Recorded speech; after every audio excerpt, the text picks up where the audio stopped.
Qu'est-il arrivé au Covid? Je veux dire, aucune des personnes que j'ai vues traverser la Pologne ou se cacher dans le métro ne portait de masque. Les soldats ont-ils été vaccinés, reçu leur booster?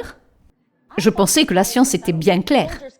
Les soldats ne peuvent pas accomplir leur tâche s'ils ne sont pas entièrement vaccinés contre le virus. Je ne comprends donc pas d'où viennent tous ces soldats russes, ni pourquoi Bill Gates et le Dr Fauci n'ont rien dit du refus apparent du président Zelensky de porter un masque lorsqu'il informait le reste du monde sur le conflit. C'est que le Covid et tout ce qui s'ensuit, vous vous en souvenez? La propagande d'hier disait que nous combattions un ennemi invisible et que nous étions tous dans le même bateau. Mais la propagande d'aujourd'hui dit que nous combattons un ennemi physique et que les Ukrainiens doivent s'y confronter seuls.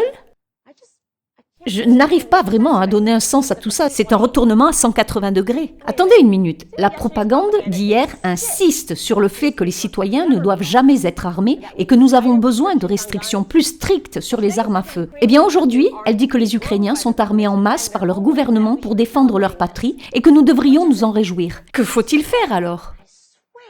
Je le jure, il y a tout juste une semaine, on me disait que les différences biologiques n'existaient pas et que le genre était une construction sociale. Pourtant, aujourd'hui, on me demande de faire un don pour les femmes qui fuient l'Ukraine pour la Pologne. Mais qu'est-ce qu'une femme? Comment suis-je censée faire un don pour quelque chose qui n'existe même pas? Mais au moins, au milieu de toute cette folie, il y a une chose qui est restée constante, c'est le fait que nous allons tous mourir, quoi qu'il arrive.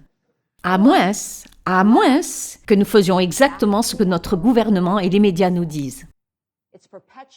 C'est une crise existentielle perpétuelle, à moins que, et c'est vraiment le plan qui maintient la cohésion de cette grande nation, nous soyons unis dans un état d'urgence absurde, suivi d'un autre, ce qui exige une interminable compréhension et un sacrifice économique de la part des petites gens.